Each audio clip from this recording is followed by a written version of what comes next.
Hello mga kabibig! Welcome back sa ating bagong YouTube channel. Ito ang pinakamaingay na YouTuber sa balat na YouTube. Ako si Kabibig Maglabak-labak na tao with evidence. Ako po, adopted daughter na si VP Sara Salamut Ifugao. Grabe kabibig, dinumog si VP Sara Salamut Ifugao at ito ang pinakauna. Historical ito kabibig kasi itong Lamot Ifugao, wala pa ni isang national na official or politiko ang nagpunta doon. Grabe ang confidence na kanilang mayor at vice mayor ba, ang kanilang LGU, na talagang nangangarap sila na sana mapansin man lang itong Lamot Ifugao ng national official. They tried their best and nakita nila na baka mapansin sila ni VP Sara. Baka nagbaka sakali lang sila. Pero hindi sila binigo ng tadhana, hindi sila binigo ng Office of the Vice President at lalo na ni VP Sara. Kaya sobrang happy ang mga taga Lamut Ifugao. Sobrang masaya, dinumog si VP Sara at naging anak na si VP Sara sa Lamut Ifugao. Grabe, mga kabibig. As in, marami VP Sara is in Lamut Ifugao. This is the kind of scene that sends chill to her political opponents. People showing overwhelming love and support for the vice president. No other living politician command this level of affection from the public. Grabe kabibig, oy. As in, ito adopted daughter of Ifugao, Vice President Sara Ultagun. Ultagun na pala ang pangalan ni VP Sara ngayon mga kabibig. O i-share ko sa inyo ang mga pictures and later on mga photos at ang speech ni VP Sara. Ito yan. Yan si VP Sara mga kabibig. Adopted daughter na si VP Sara. Wow, ang saya. Oo. Tingnan natin kabibig ang sinabi ito Adopted daughter of Ifugao Vice President Sara Ultagun Zimmerman Duterte Carpio, she was invited in Lamot Ifugao for the Rambakan 2026. Ultagon is a traditional female name for an Ifugao woman that carries several layers of cultural, historical significance, representing a connection to ancestry, heritage, and virtues associated with qualities like excellence, diligence, and perseverance. Hindi welcome, di ba? Ultagon. Wow, Bibi Sara, ikaw na. Ikaw na talaga, Bibi Sara. I'm sure yung iba dyan gusto na rin pumunta sa Lamot Ifugao at magpa-adapt.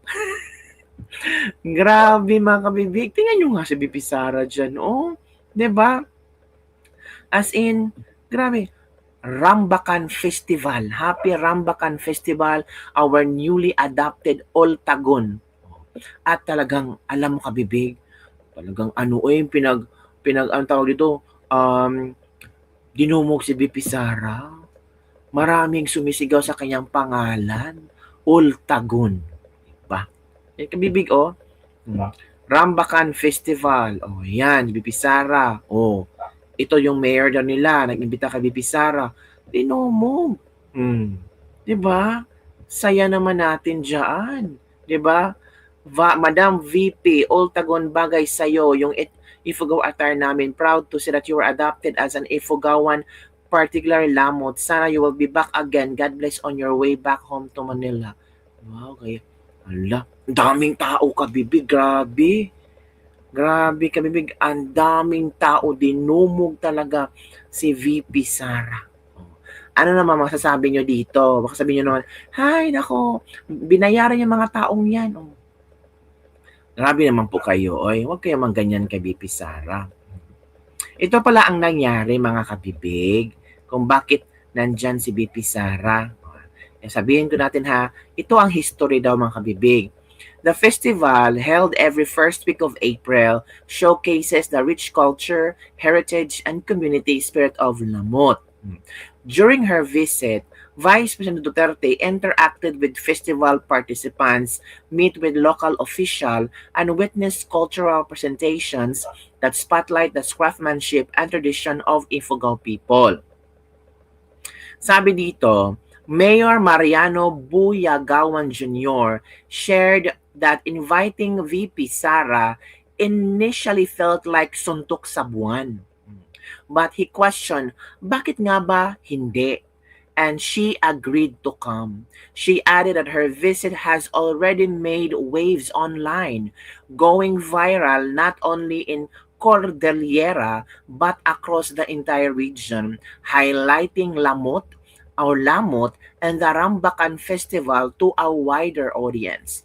The mayor also thanked those who traveled from other provinces, including Nueva Vizcaya, to join the celebration, recognizing their support for the festival and the local community.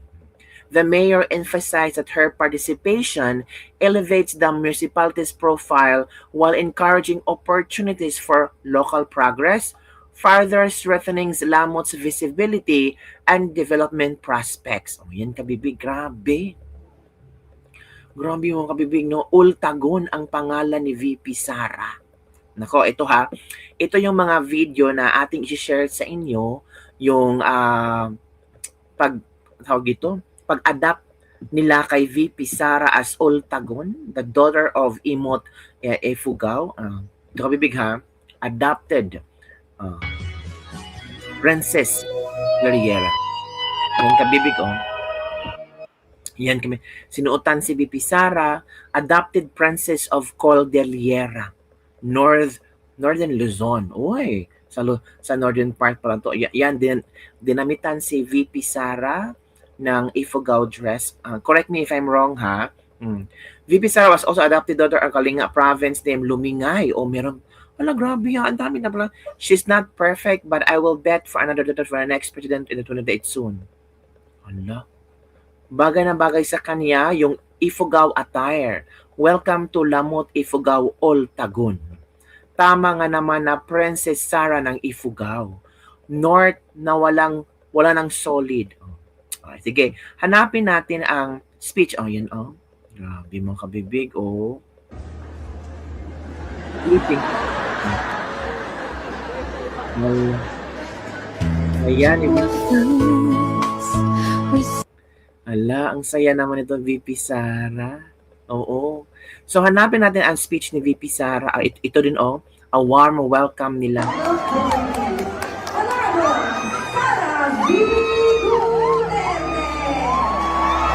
Grabe ang ganda, oh.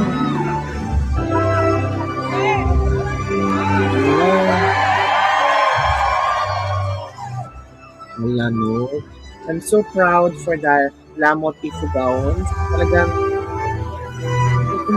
nakakilig talaga sa gabi. Nakakilig talaga. Nagawa na ng paraan.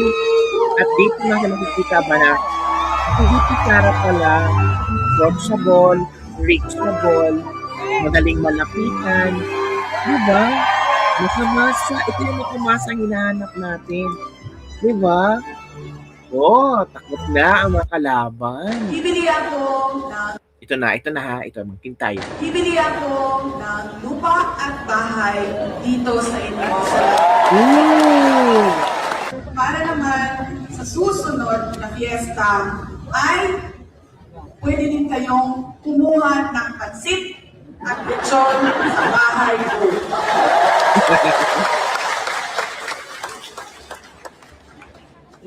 Pinag-iisipan ko pa at parang hindi ko kaya ang adobo na aso. Dahil naawa ako sa kanila. Mabait sila sa akin ang mga aso.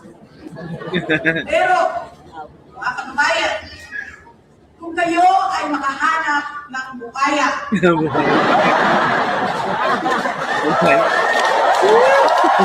Makahanap ng buhaya. dito sa Cordillera, Davao City na marunong maglechon ng buhay. Galing ni VP. Maghanap tayo ng Lahat, ito na hangang speech ni VP. lahat ng mga kaibigan ko o mga pinupuntahan ko ng mga lugar ay nasususpend yung mayor o yung barangay. Ang yaman ng Metronite ang tutuloy ang suporta ken panagtalekyo kanya ken kabigti kakadwa ken iti opisina ti Vice Presidente. Galing!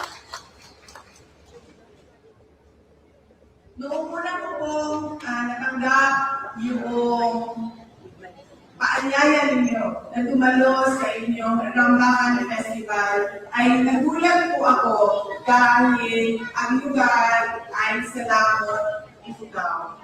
At hindi ko alam, marami pala nakakilala sa akin dito sa Lamot, Ifugao. Of course! At totoo yun, na nasa speech kanina ni Mayor, hindi ko na maalala na kami pala ay nagkita na doon sa Davao City noong ako ay mayor. Kaya nagulat din ako na natatanggap ako ng paanyaya mula kay Mayor dahil totoo yung sinasabi niya. Lahat ng mga kaibigan ko o mga pinupuntahan ko ng mga lugar ay nasususpend yung mayor o yung barangay.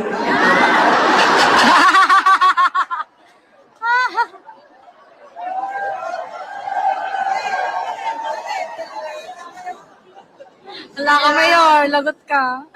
Kanina, habang nakikinig ako sa anong party ng ating pinamamahal na mayor, ay napapaisip ako kung padadagdagan ba ang impeachment complaint sa akin o masususpend siya. Tinitignan ko ang mukha ni Vice Mayor. Kasi naisip ko, ibabasa ko sa meeting ni Vice Mayor kung masususpend ba si Mayor. Diba ang Duterte? At hindi lang po yung pagkikita namin ni Mayor sa Davao City noong ako ay Mayor ang isa sa mga common sa amin. Kilala din niya ang kasamahan ko, schoolmate ko sa San Beda College of Law na tiga Apayao, si Gelasio Bonga. Maalala ko siya. Magkasama sila pala sa, at ito ang hindi ko alam ang kwento ni Jel. Magkasama sila sa St. Louis University. At pareho sila nakasuhan. St. Louis University. Kaya umabot si Gelasio Bonga sa San Beda. At maalala ko siya dahil nakikita ko sa mga kapatid ko dito sa Cordillera, lalo na dito sa Ifugao, yung sa amin noon sa law school, yabang ang tawag namin. Medyo mayabang siya. Pero hindi siya medyo mayabang talaga siya. Pero ngayon, na ilang beses na ako napunta ng Cordillera Region, naiintindihan ko na hindi siya yabang, kundi yung self-confidence o yung paniniwala niya sa sarili niyang kakayahan. Yun ang kita ko kay Mayor at sa iba pa mga taga-Ifugao. Daming tao kabibig. Si Jen ay ano ba sabihin? Maliit siya. Tapos, medyo moreno. Hindi na rin acting talaga siya.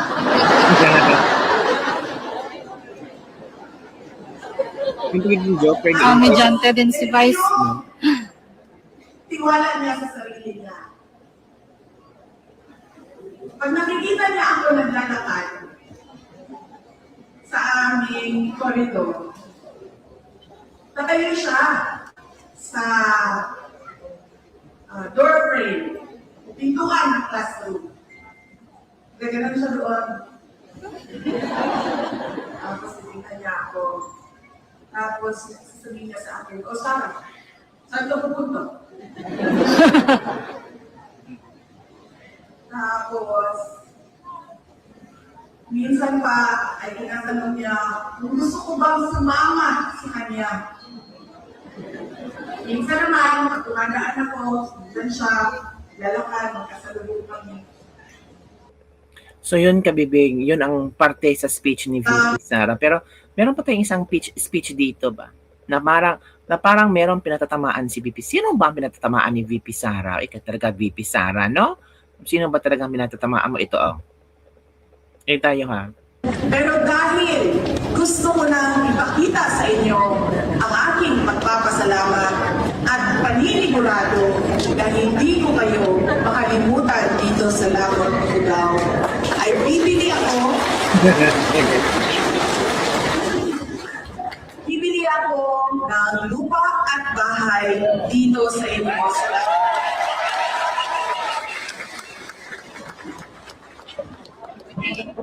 Mabuti na yung malagdagan natin ang unexplained wealth ni Inday Sara sa statement ay hindi niya saan niya kumuha ang pabili ng bahay sa Lagot. Dagdagan na explain well. Mamaya, lahat ng may binibenta maliit lang, uy, huwag yung kita-itaan niya na lupa, maliit lang, na pwedeng paglagyan ng kwarto, kusina, at banyo, para naman sa susunod na fiesta ay pwede din kayong kumuha ng pansit at lechon sa bahay po. Galing. Oh, Ridon, ikaw ang pinatatamaan ni VP Sara dyan. Unexplained wealth. So yun po kabibig. Sobrang saya ha. The adopted daughter of Lamot Ifugao. At talagang binigyan ng panahon ni VP Sara at bibili pa siya ng lupa para, gumawa siya ng bahay doon. Para talagang maramdaman ng mga taga-Lamot Ifugao na parte na siya ng lugar. At siya yung adopted daughter. Okay. Yun lang kabibig ang ating Libak-Libak for today. Don't forget to like, subscribe, and share this video. Nako, baka meron namang ibang politiko. Papunta na naman sa Lamot Ifugao at magpapa-adopt. Sino kaya yun? Nalaka.